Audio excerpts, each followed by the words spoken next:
The Game of Thrones universe just got bigger, bolder, and a whole lot more dangerous. And this time, it is not dragons doing the heavy lifting.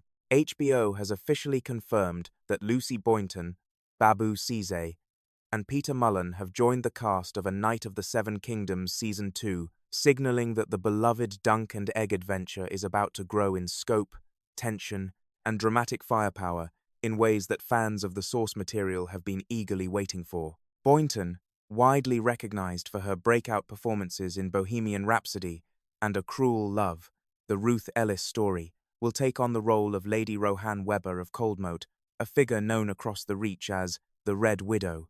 Young, sharp, and politically formidable, Rohanne is a woman whose multiple late husbands have left the surrounding smallfolk whispering rumors of witchcraft and murder. She is the kind of character who commands a room without raising her voice, and with Boynton bringing her to life, audiences should brace for one of the most compelling presences the show has introduced since its premiere. Ceesay, who recently earned widespread praise for his role in Alien, Earth as well as earlier work in Damilola, Our Loved Boy, steps into the boots of Sir Bennis of the Brown Shield, a battle-scarred hedge knight who becomes a crucial ally to Dunk and Egg as they continue their journey through Westeros.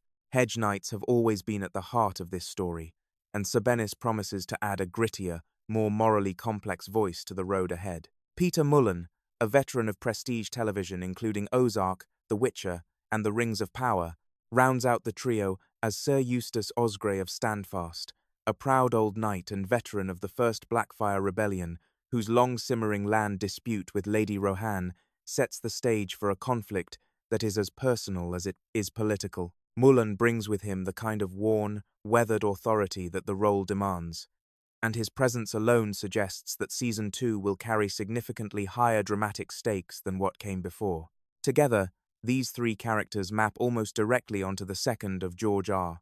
Martin's Dunk and Egg novellas, The Sworn Sword, which showrunner Ira Parker has confirmed will serve as the foundation for the upcoming season. Set roughly a year and a half after the events of The Hedge Knight, the source material behind Season 1, The Sworn Sword, drops Dunk and Egg into the middle of a regional drought tearing through the Reach, where old grudges, dried riverbeds, and desperate smallfolk collide with the ambitions of minor lords clinging to what little power they have left. Parker, who serves as showrunner and executive producer, alongside co-creator George R.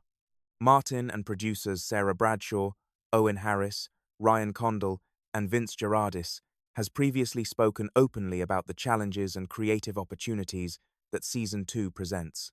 Because the novella is set during a severe drought, production cannot return to the lush green landscapes of Belfast that defined Season 1's visual identity. Instead, the team has shifted filming to Spain, a location that brings to mind the sun-scorched terrain familiar to longtime Game of Thrones viewers, though this time it will stand in for the parched fields of the Reach rather than Dorne or Essos. Parker has acknowledged that shooting in a new climate adds cost, particularly given ongoing inflation across the industry, but has expressed genuine enthusiasm about how those production constraints will shape the season's tone. Filming on Season 2 began in December, meaning production was already underway by the time Season 1 concluded its run on February 22. That finale drew series-high ratings, capping a debut season that has averaged 14 million U.S.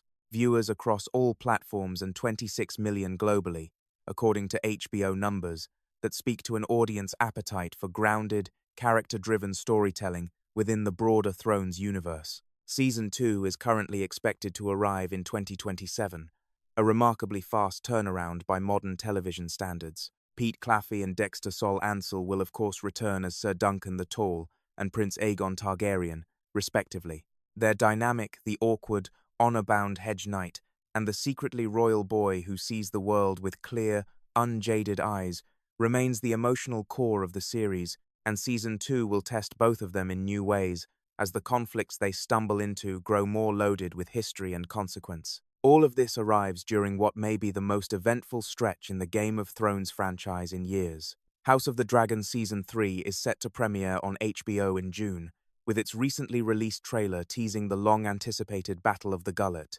A feature film covering the conquest of Westeros by Aegon I Targaryen has been confirmed to be in development at Warner Bros., with Beau Willimon known for Andor and House of Cards attached to write the screenplay.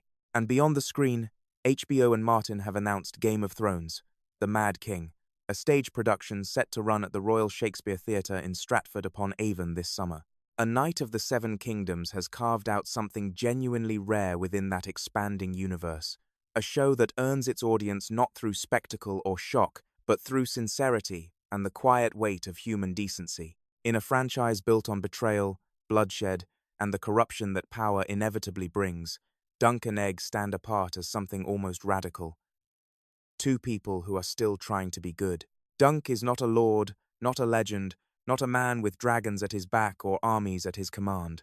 He is a hedge knight who sleeps under the open sky, carrying little more than a battered shield and a stubborn belief that honor is worth something in a world that constantly tries to prove him wrong. Egg, meanwhile, is a prince who has chosen the mud and the road over the comfort of a palace. A boy who sees the small folk not as subjects to be governed, but as people worth knowing. Together, they form the kind of bond this franchise rarely stops long enough to build. One rooted not in strategy or survival, but in genuine affection and hard-won trust.